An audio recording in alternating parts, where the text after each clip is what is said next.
Cuando nos adentramos en el estudio del trastorno del espectro autista, siempre resulta muy interesante conocer los antecedentes históricos de este trastorno. En realidad se considera que el primer documento científico o la primera investigación sobre autismo fue un trabajo de Leo Kanner titulado Perturbaciones autísticas de contacto afectivo, que salió publicado en 1943 en una revista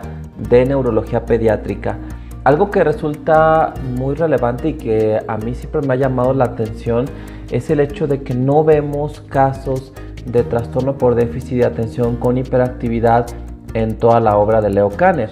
Kanner ha sido considerado el padre de la psiquiatría infantil en Norteamérica, es uno de los principales exponentes de esta especialidad médica y por supuesto que él salta a la fama cuando empieza a describir una serie de casos de niños con autismo. Un año después, en 1944, Hans Asperger en Alemania publica otra serie de casos de pacientes con problemas muy similares y curiosamente Hans Asperger también utiliza el término autismo para poder denominar a este síndrome. Bueno, comentaba yo esto sobre el trastorno por déficit de atención con hiperactividad porque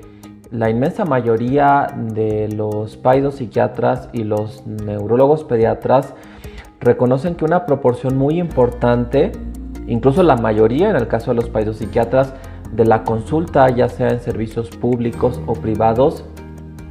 está relacionada con la búsqueda de atención para el trastorno por déficit de atención con hiperactividad. Y uno se pregunta, ¿dónde estaba el TDAH en la obra de Leo Kanner? Es decir, yéndonos hacia la década del 40, del 50. Yo tengo un tratado de psiquiatría infantil de Leo Kanner que creo que es de 1955, donde se abordan los principales trastornos psiquiátricos en niños y no hay un capítulo, no hay ni siquiera un párrafo dedicado al déficit de atención, cuando también si nos adentramos en los antecedentes históricos del TDAH, sí encontramos evidencia de publicaciones médicas desde principios del siglo XX. Y bueno, yo quería empezar a introducirme en el tema del trastorno del espectro autista, que invariablemente le voy a llamar autismo porque tengo la costumbre de llamarle autismo y aparte es más sencillo, es solamente una palabra, hablando un poco, generando algo de discusión y también compartiendo algunas reflexiones. Y bueno, algo que yo quiero resaltar es que en el paciente número 1 de la lista, que podríamos decir que es el primer paciente descrito como autista, o en pocas palabras, el primer paciente autista de la historia. Obviamente hubo más antes, pero este es el que fue descrito e identificado, el que encabeza la lista, pues era un niño de 5 años llamado Donald, y resulta interesante descubrir lo que Leo Kanner empieza a reportar sobre estos niños. Una observación que yo tengo aquí en este documento es que Leo Kanner, él relata cómo los papás, específicamente el padre de este niño, era un señor un poco obsesivo. Describe rasgos obsesivos en al menos el papá, porque Leo Kanner nos comenta que el padre del niño le hizo llegar a Leo Kanner un manuscrito de 33 páginas donde se relataba los síntomas, las conductas, en general el historial del niño, que eso es poco común. Bueno, a mí nunca me ha llegado un documento de un padre de familia con tal número de páginas. Algo que también llama la atención en esta descripción que hace Leo Kanner es el hecho de que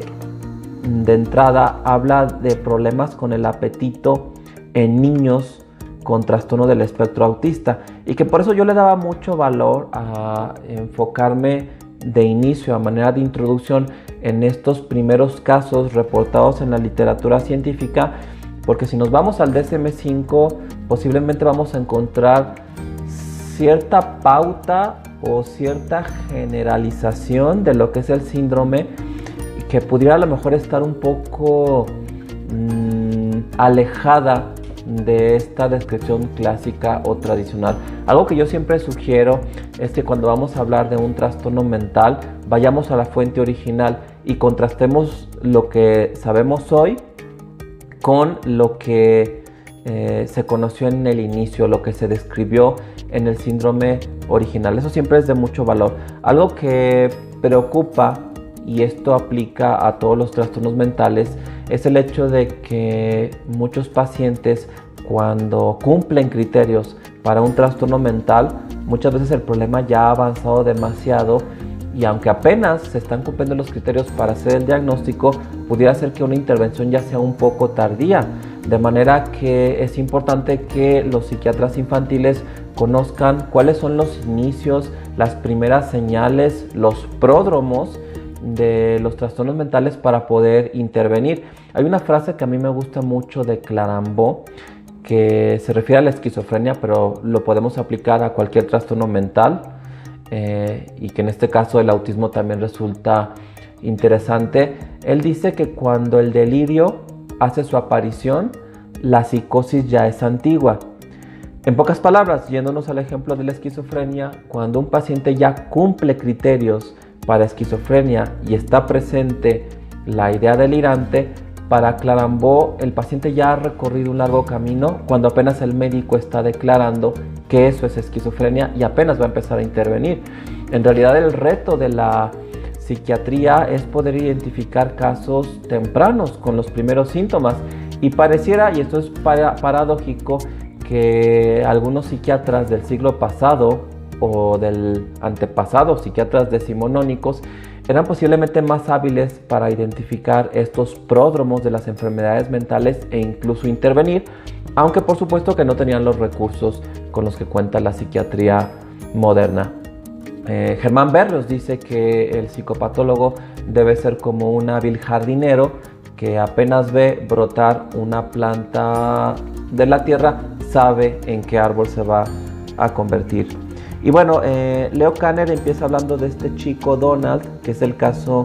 número 1 de esta serie de historiales. Él habla de problemas con el apetito, que eso es muy interesante. Esto está relacionado con la conciencia interoceptiva. Y fíjense, aquí yo sí alcanzo a ver que algunos síntomas de autismo, sobre todo en niños pequeños, sí pueden conectar con un déficit de atención. Y esto se los he explicado a algunos padres en la consulta cuando veo niños con TDAH y que tienen problemas, por ejemplo, para controlar esfínteres, sobre todo si ya pasan de los 6, de los 7 años, y que los padres comentan que pues ya han dejado el pañal, es decir, ya hay una evidencia de control de esfínteres, pero que siguen mojando la ropa. Muchas veces, cuando existe el déficit de atención, la explicación de que haya este descontrol o esta emisión involuntaria, entre comillas, de orina en la ropa, es el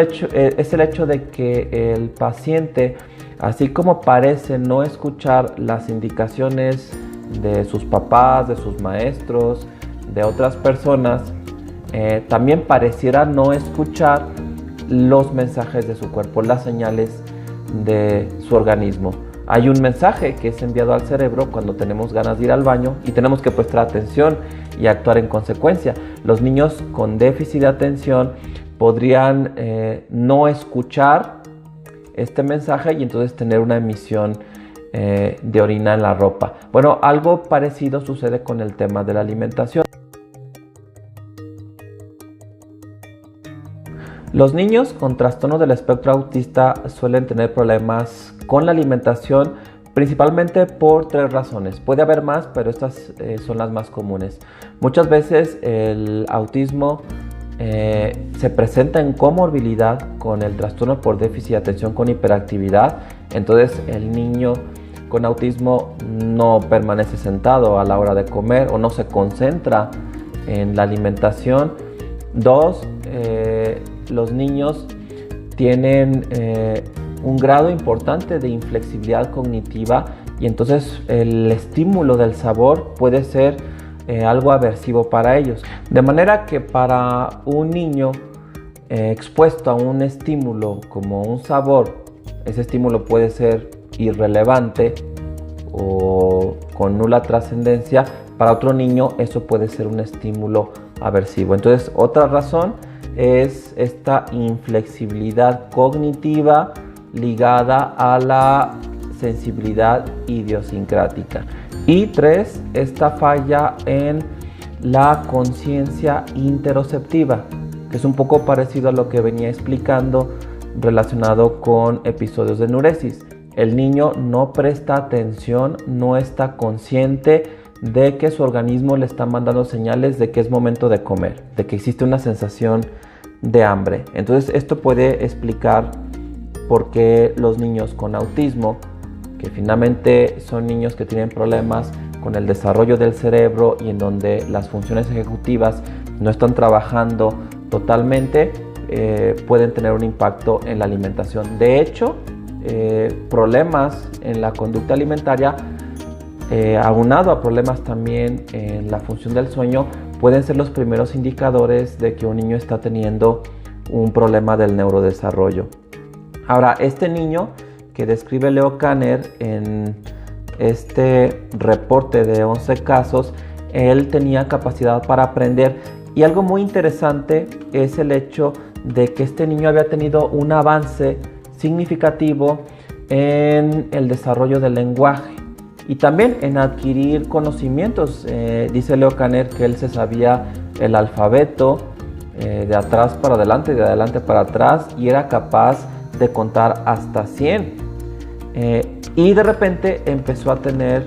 un retroceso, que eso es muy interesante porque autoridades en el mundo del autismo, como el neurólogo italiano Michele Sapella, él ha dicho que eso no es real, que cuando los padres de familia comentan que un niño iba avanzando en el desarrollo y de repente se frenó o se detuvo el desarrollo y de hecho el niño retrocedió, que a veces eso es muy evidente con el tema del lenguaje, que los padres ven que el niño ya está hablando, está adquiriendo vocabulario, de repente deja de hablar, que a veces se lo atribuyen a una situación que esto no está suficientemente investigado, pero que pudiera ser traumática para el niño, como alguna caída, algún susto.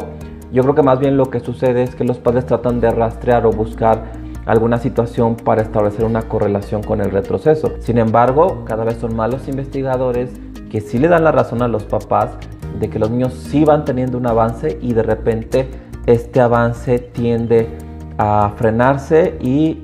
a darse un retroceso. Es difícil explicar esto, no desconozco yo si ahorita haya autores que hayan podido respaldar alguna explicación en la evidencia científica. Yo creo que lo que sucede es que la adquisición de funciones mentales que son necesarias para determinado momento del desarrollo se va presentando en los primeros meses, y yo lo comparo a los integrantes de una orquesta sinfónica. Es como si, digamos, a lo largo del tiempo en el que el niño está desarrollando sus funciones mentales, es como si fuéramos metiendo músicos, intérpretes de los instrumentos en la orquesta, de manera que en una primera etapa, por ejemplo, quizá no alcancemos a formar la orquesta sinfónica, pero empecemos a introducir músicos y entonces tengamos un cuarteto de cuerdas, ¿no? Un ejecutante del violín, la viola, el violonchelo, el contrabajo, o incluso en un inicio simplemente un violinista que interprete alguna pieza como solista. Ahí parecería que todo funciona de manera normal. Los que escuchen estas interpretaciones musicales no encontrarán ninguna falla o ninguna dificultad y verían que la ejecución de esta pieza se da con total normalidad, ¿no? Pero conforme empezamos a introducir más músicos y a lo mejor de ser un cuarteto de cuerdas se convierte ya ahora sí en una orquesta sinfónica, ya se va haciendo más evidente que es necesario un director. Que este director, y esto yo lo he platicado en conferencias, vendría a representar a las funciones ejecutivas. Que aquí hay diferencias en cómo se le nombra a esto, porque en algunos artículos, sobre todo de habla inglesa, se refieren en singular, la función ejecutiva, que en algunos momentos puede ser práctico conceptualizarlo así, como el director de orquesta que hace muchas cosas. Y en otros trabajos de investigación se habla en plural de las funciones ejecutivas. Sabemos que en realidad esas funciones en plural también están formadas por subfunciones, de manera que vienen a ser como partes que van integrando un todo. Pero para simplificar un poco más esta analogía, hablemos de la función ejecutiva, ¿no? Como ese gran director de orquesta que hace muchas cosas y que es necesario en la medida en que hay una orquesta grande o hay cada vez más instrumentos, más ejecutantes, más pentagramas en la partitura y que requiere esa coordinación. Algo parecido puede estar sucediendo con los niños con trastornos del espectro autista. En una etapa inicial, el ir adquiriendo estas funciones que le permiten adaptarse a las exigencias cada vez más complejas de su ambiente, pueden efectivamente mostrarse como avances, pero llega un momento en el cual el mismo desarrollo retrocede porque se hace evidente que no hay ese director, es decir, una falla en la función ejecutiva, que lo que hace es coordinar a todos los instrumentos, enfocar la generación de música en lo que dice la partitura, de manera que muchos niños con trastorno del espectro autista, el daño en las funciones ejecutivas puede ser muy grave y entonces vendría a ser como una orquesta sinfónica en donde sí están los instrumentos, se interpretan, pero no hay ese director y entonces vemos desorganización en el pensamiento y por tanto también en la conducta. Que aquí también vemos una correlación entre síntomas de autismo y conceptos que nos han ayudado a entender el TDAH, casi como si el autismo viniera a ser una forma grave y temprana del trastorno por déficit de atención con hiperactividad, porque en realidad muchos de los síntomas de autismo sí los podemos entender o conceptualizar como dificultades para que algunas funciones mentales mantengan el foco y puedan realizarse sin la perturbación de otros procesos, que en la opinión de muchos autores ese es el eje principal o la patología central del trastorno por déficit de atención con hiperactividad. Aquí también algo que menciona Leo Canet en este caso de Donald, que es el primer niño con autismo descrito por él, es que era un niño, no lo dice así, pero lo leemos entre líneas, con un temperamento difícil y que hacía berrinches. Que eso también es muy interesante porque nos está hablando de impulsividad. Cuando tradicionalmente la impulsividad, si bien la vemos en un gran número de niños con espectro autista, en realidad si nos vamos a la clasificación actual, al DSM-5, incluso antes al DSM-4, no vemos la impulsividad como un síntoma de espectro autista. Y entonces aquí vemos o una de dos, o un gran porcentaje de niños con trastorno del espectro autista también padecen TDAH, y hay autores que han dicho que es más de la mitad, incluso Hollander, si no me falla la memoria, él dice que es arriba del 60%, o bien en realidad estamos contemplando dos conceptualizaciones de un mismo fenómeno. Es decir, así como el autismo se ha convertido en una categoría muy amplia que ahora ha alojado a síndromes que se consideraban relativamente independientes, como el síndrome de Asperger u otras formas como el autismo atípico, pareciera ser que toda la evidencia apunta al hecho de que el espectro autista vendría a ser parte del espectro del déficit de atención con hiperactividad, como una modalidad de inicio temprano y de mayor gravedad o de mayor afección de la función ejecutiva. En realidad yo cuando evalúo niños en la consulta les he dicho a los papás que muchas veces un niño con TDAH que está muy chiquito, digamos un niño de 2 años o que apenas está empezando la etapa preescolar y que los síntomas de TDAH son graves, ese niño sí va a parecer un niño autista, en el sentido de que no va a tener la capacidad de enfoque para poder desarrollar adecuadamente el lenguaje, a pesar de que lo comprenden relativamente bien. En muchos de estos niños se puede evidenciar que comprenden las palabras que los padres le dicen, aunque se distraigan y no sigan las indicaciones, pero se llega a ver que existe esa comprensión, pero no existe la capacidad de enfoque para poder pronunciar una palabra o poder estructurar una frase. De hecho, muchos niños que aparentemente pueden padecer autismo, cuando reciben tratamiento para el déficit de atención, a veces es cuestión de unos 3 o unos 4 meses para que empiece a desarrollarse el habla a un ritmo que no lo venía haciendo, porque venía con cierto retraso y era evidente un estancamiento en este hito del desarrollo. También los niños con TDAH que son muy pequeños, pues con mucha frecuencia no miran a los ojos. De hecho, dentro del TDAH, y eso no está descrito en el DSM-5, hay una hiperactividad ocular, es decir, los músculos de los ojos también están en constante movimiento. Eso lo aprenden a controlar los pacientes conforme van avanzando en edad, pero a mí todavía me ha tocado ver casos de TDAH